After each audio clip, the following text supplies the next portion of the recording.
Les rapports entre astronomie et astrologie doivent être approfondis historiquement. Certains soutiennent, parmi les tropicalistes, que l'astrologie est tropicaliste par nature du fait de son utilisation du zodiaque. Et je me porte en faux contre cette position.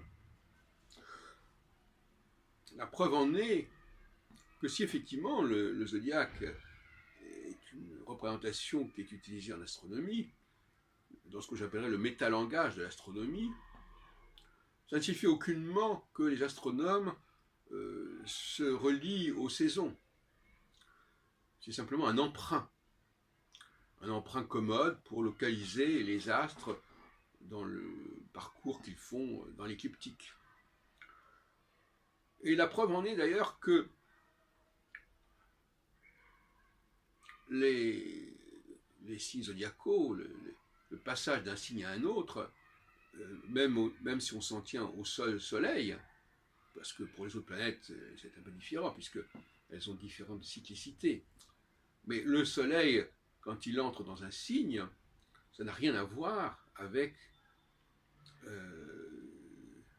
un processus, je dirais, solilunaire par exemple. Or, ça a à voir effectivement avec un processus saisonnier, dans le cadre du zodiaque tropical. Mais ça n'a pas à voir avec un processus solilunaire. C'est-à-dire que la conjonction Soleil-Lune, qui est pourtant celle qui détermine justement cette division en 12 du calendrier, n'est pas respectée. Alors comment pourrait-elle l'être? D'ailleurs, on peut se poser la question. Donc, on voit bien que cette division en 12 est une division purement fictive au niveau zodiacal, au niveau astronomique, alors qu'elle correspond à une certaine réalité sur le plan des calendriers, notamment musulmans et judaïques, qui continuent à fonctionner avec un premier du mois qui correspond à la conjonction Soleil-Lune. Autrement dit, la conjonction Soleil-Lune relève d'une astronomie particulière, d'ailleurs beaucoup plus ancienne parce que le Soleil et la Lune, on les connaît depuis très très longtemps, alors que les planètes, on les a découvertes plus tardivement. On a découvert qu'elles existaient qu'elles se distinguaient par rapport aux étoiles beaucoup plus tardivement. Ça n'a rien à voir sur le plan chronologique, sur le plan historique.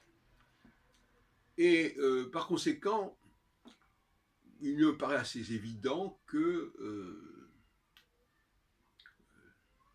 l'astronomie n'a que faire, ne prend pas forcément au sérieux les emprunts qu'elle fait, que ce soit au calendrier et encore moins que ce soit aux dieux de la mythologie.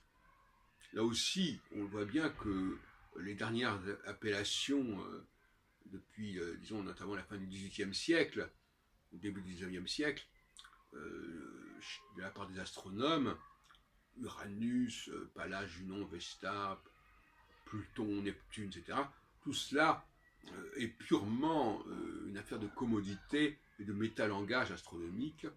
Et il est quand même assez pathétique de voir les astrologues prendre ce genre d'attribution à la lettre.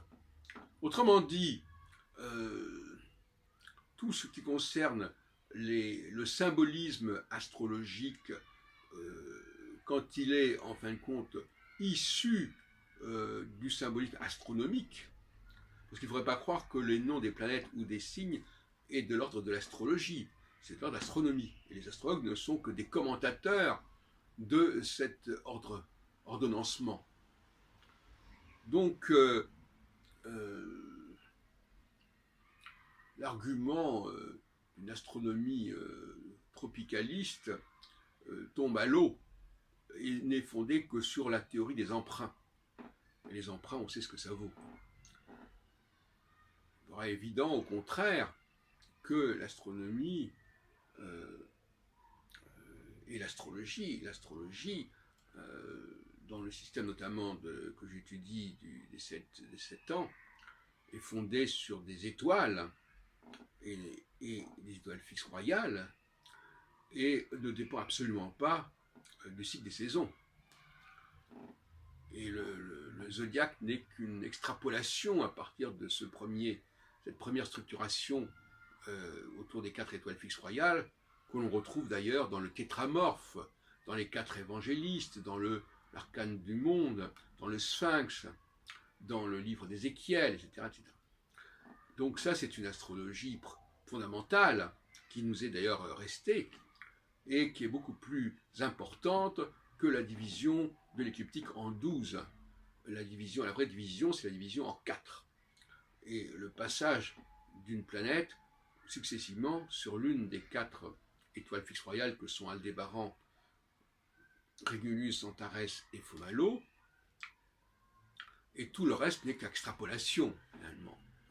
Extrapolation parce qu'effectivement, on a besoin de précision au niveau astronomique, on a besoin de situer les facteurs de façon assez pointue, et on a besoin, bien entendu, de les nommer. Mais il faut bien comprendre le point de vue des astronomes et le fait qu'ils utilisent certains termes.